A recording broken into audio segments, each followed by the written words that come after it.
요한계시록 4장 개요. 주제 내역 강해. 교훈, 기도문, 성경 본문입니다. 다음은 개요입니다. 요한은 성령에 감동하여 하나님의 보좌를 봅니다. 그리고 보좌를 둘러싼 24장로들이 흰옷을 입고 금 면류관을 쓰고 앉아있는 모습도 봅니다.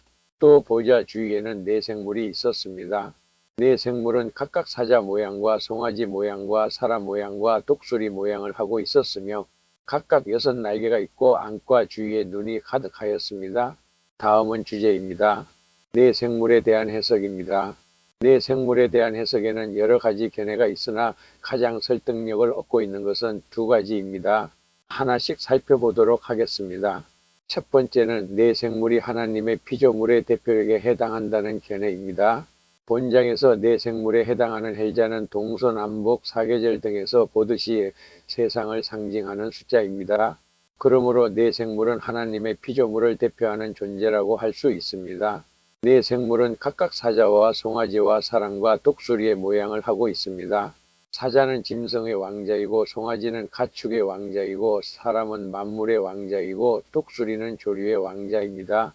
이러한 사실은 네 생물이 하나님의 피조물의 대표를 상징한다는 견해를 설득력 있게 뒷받침해 줍니다. 두 번째는 네 생물이 천사들이라는 견해입니다. 본장과 같은 네 생물을 본 것은 사도 요한만은 아닙니다. 에스겔 선지자도 주의 영광을 비슷하게 묘사하고 있습니다. 그리고 후에 이 네 생물을 그룹들 즉 천사들이라고 했습니다. 6날개에 대해서는 이사야 6장 2절의 스랍을 묘사할 때도 나옵니다. 이러한 증거들은 네 생물이 하나님을 호위하는 천사들일 가능성을 보여줍니다. 참고적으로 부연하면 유대 랍비들의 민수기 2장 주석에 의하면 이스라엘의 12지파는 각 방향으로 세 지파씩 4개의 깃발을 들고 행진했는데 유다 지파는 사자가 그려진 길을 들고 르우벤 지파는 사람이 그려진 길을 들고 단 지파는 독수리가 그려진 길을 들고 에브라임 지파는 송아지가 그려진 길을 들고 행진했다고 합니다.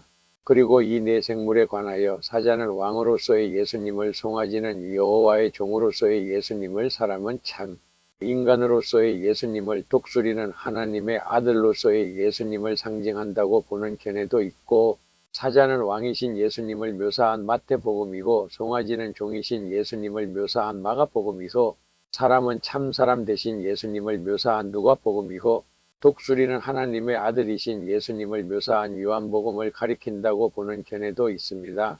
그러나 앞선 두 견해, 즉 피조물의 대표의 상징이거나 하나님을 호위하는 천사라는 견해가 보다 설득력이 있습니다.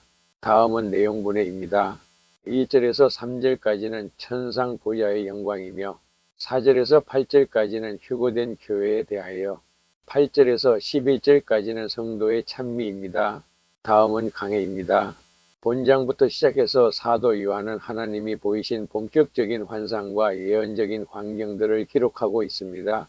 본장에서는 사도 요한이 그가 본 하늘의 광경과 아울러 하늘에서 네 생물들의 찬양과 24장로들이 불렀던 찬양으로 하나님께 돌리는 영광이 가득 찼던 환상을 보여주고 있습니다. 본장과 5장에서는 장차 있을 심판의 주권자이신 하나님의 보좌와 심판자를 나타내 보여주고 있습니다. 먼저 하늘의 환상들, 이 그리스도께서 아필에 대해 보여주심. 본장에 펼쳐지는 예언의 환상은 그리스도께서 환상을 보여주는 서신의 형식을 취하고 있습니다. 7금 촛대 사이에서 지나시던 그리스도께서 이제 다시금 음성을 발하시어 요한을 부르시고 장차 있게 될 일을 그에게 보이신 것입니다.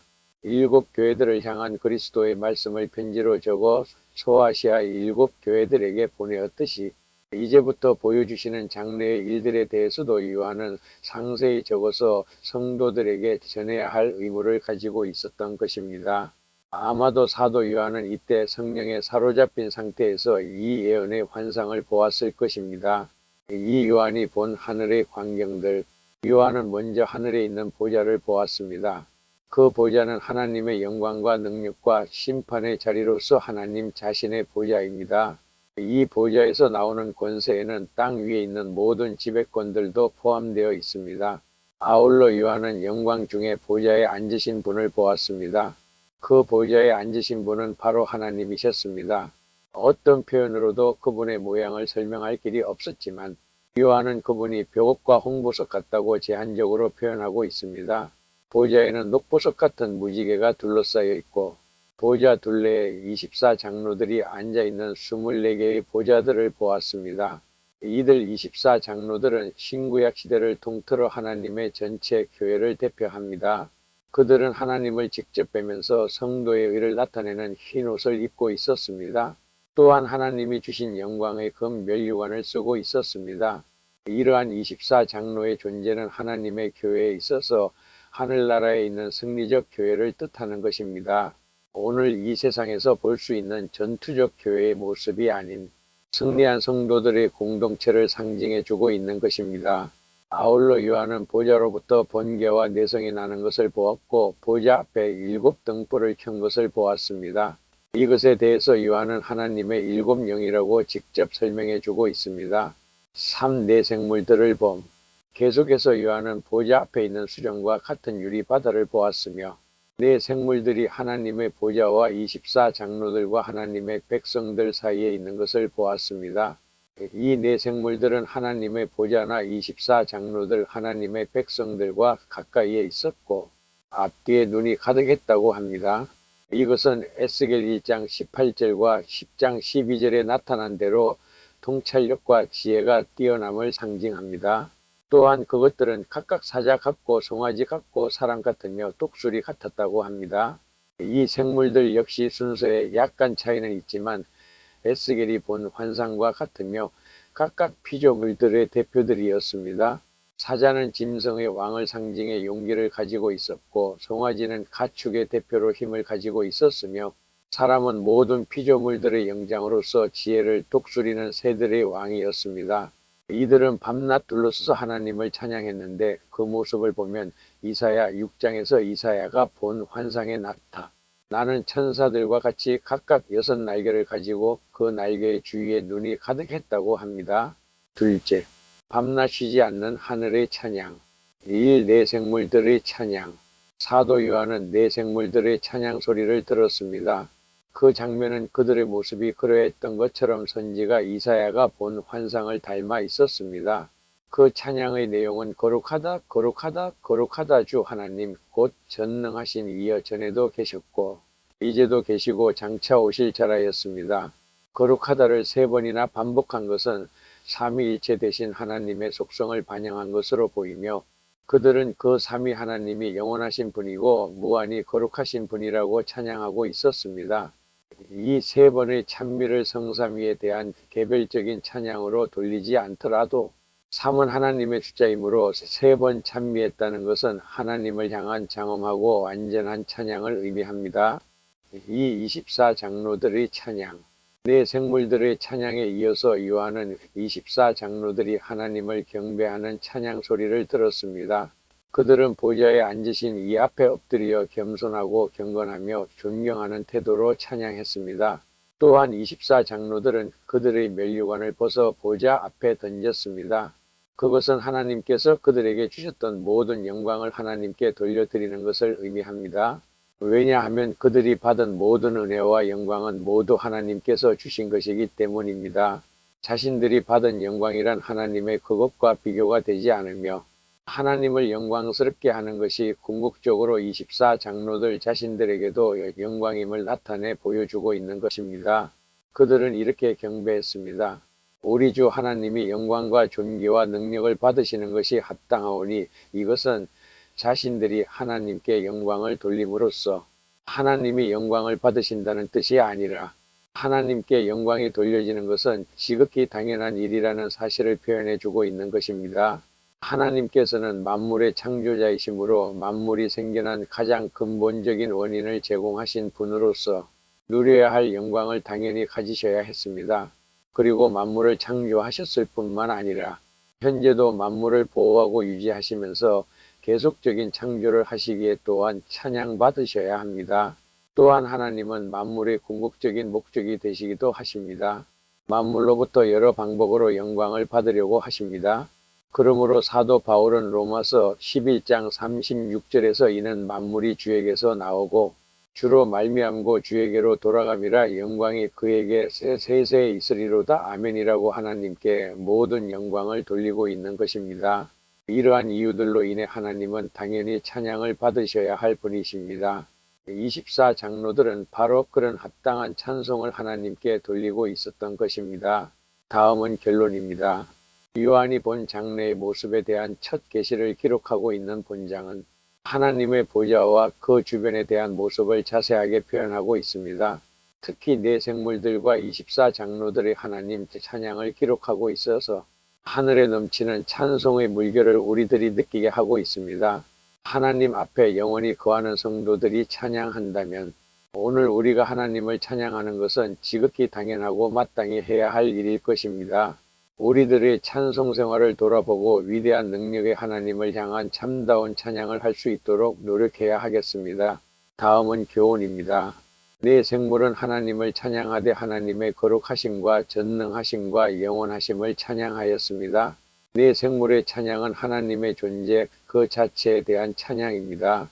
물론 우리 인간들은 우리를 사랑하시고 구원하시고 보호하시는 하나님의 은혜를 감사 찬양해야 합니다. 그러나 명심해야 할 것은 하나님께서는 하나님이라는 사실 하나만으로도 충분히 찬양받으실 만한 분이라는 것입니다.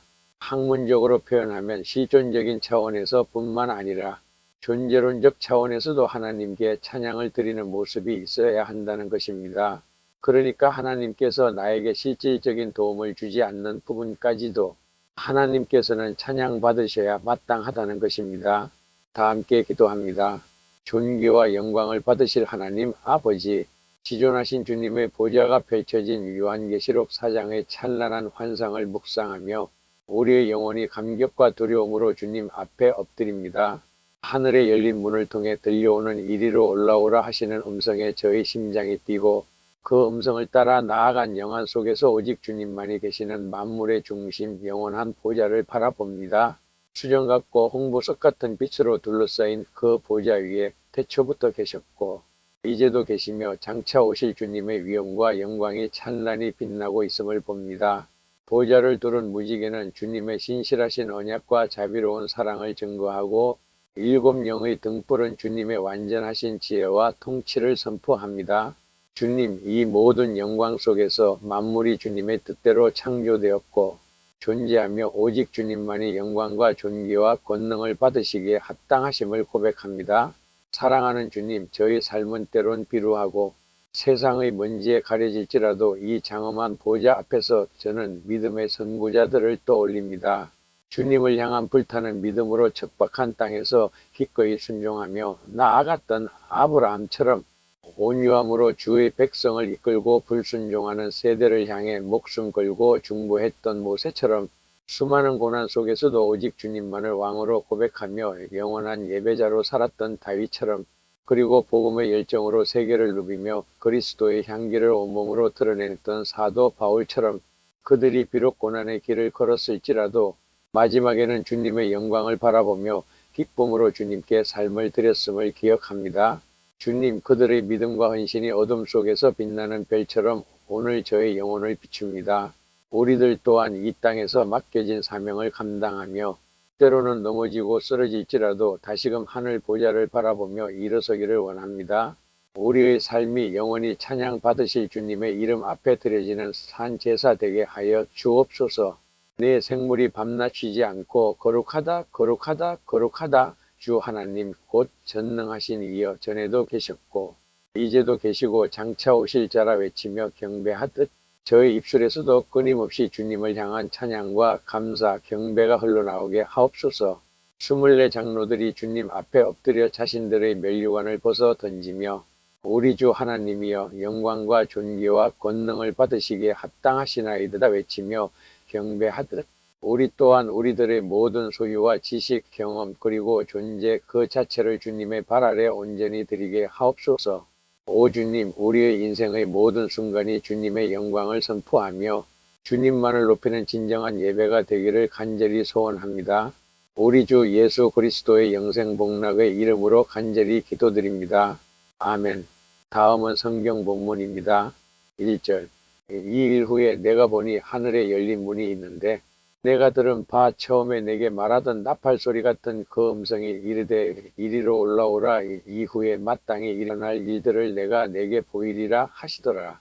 2절 내가 곧 성령에 감동되었더니 보라 하늘에 보좌를 베풀었고 그 보좌 위에 앉으신 이가 있는데 3절 앉으신 이의 모양이 벽옥과 홍보석 같고 또 무지개가 있어 보좌에 둘렸는데 그 모양이 녹보석 같더라.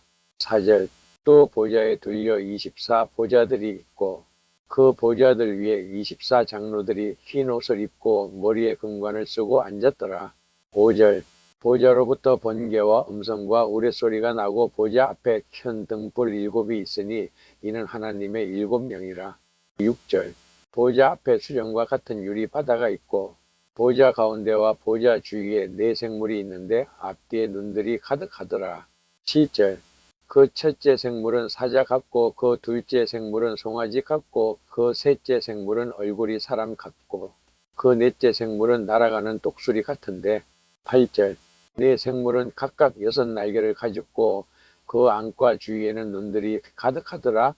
그들이 밤낮 쉬지 않고 이르기를 거룩하다 거룩하다 거룩하다 주 하나님 곧 전능하신 이여 전에도 계셨고 이제도 계시고 장차 오실 이시라 하고 9절 그 생물들이 보좌에 앉으사 세세토록 살아계시는 이에게 영광과 존귀와 감사를 돌릴 때 10절 24 장로들이 보좌에 앉으신 이 앞에 엎드려 세세토록 살아계시는 이에게 경배하고 자기의 관을 보좌 앞에 드리며 이르되 11절 우리 주 하나님이여 영광과 존귀와 권능을 받으시는 것이 합당하오니 주께서 만물을 지으신지라 만물이 주의 뜻대로 있었고 또 지으심을 받았나이다 하더라.